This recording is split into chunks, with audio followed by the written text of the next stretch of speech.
মানে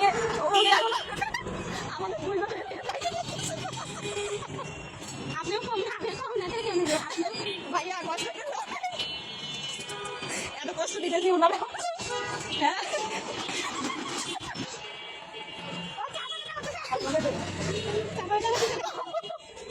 এই ভিডিওটা কম বেশি আপনারা সবাই দেখেছেন।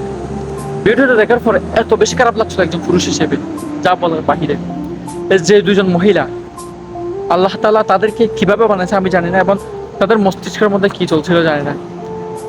তবে একজন পুরুষের কতটা কষ্ট করে টাকাগুলো কামাই করতে হয়, একজন পুরুষকে এই ধরনের মেয়ে জন্ম দিতে কতটা পরিশ্রম করতে হয়, সেটা যদি সেই মেয়েগুলো জানতো তাহলে তারা কখনোই পুরুষকে নিয়ে উপহাস করতো না।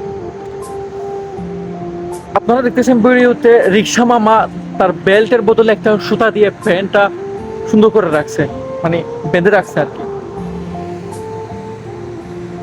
আমি যদি সুযোগ পেতাম তাহলে সেই মেয়েদেরকে জিজ্ঞেস করতাম যে তার বাবা কিংবা তার ভাই, যে তার বাড়িতে পুরুষ আছে, সে পুরুষ টাকা ইনকাম করার জন্য কতটুকু কষ্ট করে, সেটা যদি দেখার ইচ্ছা থাকে তাহলে তুই গিয়ে তোর বাবার কিংবা ভাইয়ের কর্মস্থলে গিয়ে 1 ঘন্টা বসে থাকবি, তুই কিংবা একদিন কাটাবি তার সাথে।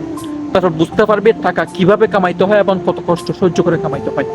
নাহলে তোদের মতো মেয়ে যারা কন্ডম দুর্ঘটনায় জন্ম হয়েছিল, তারা কখনোই পুরুষের যে কষ্ট, সে কষ্ট কখনো অনুধাবন করতে পারবে না।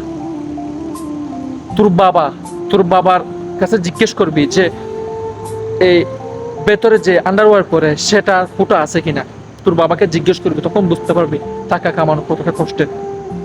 একজন পুরুষ কতটা পরিশ্রম করে টাকা ইনকাম করে, শুধু যে ইনকাম করে সেই পুরুষই জানে। একজন পুরুষকে কতটুকু পরিশ্রম করতে হয়, কতটুকু অক্লান্ত পরিশ্রমের পরে দিন শেষে টাকা পায়, মাস শেষে টাকা পায়, সেটা একজন পুরুষ জানে। আর তোরা এই রিক্সাওয়ালা মামার প্যান্ট দেখে হাসতেছে আর বলতেছে অনেক কষ্ট হচ্ছে, অনেক কষ্ট হচ্ছে। আসলে এই ধরনের কিছু অসভ্য এবং অমানসিক মনুষ্যত্বহীন মেয়ের কারণে সব মেয়েরা প্রশ্নবিদ্ধ। তোরা কখন বুঝবি পুরুষের ত্যাগ, তোরা কখন বুঝবি পুরুষের কষ্ট?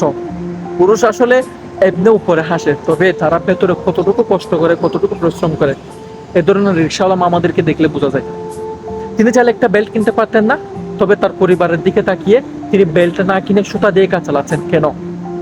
তোদের মতো একজন সন্তান তারও আছে, একজন বাবা জানে তার ফ্যামিলিকে চালানোর জন্য কতটুকু পরিশ্রম করতে হয়।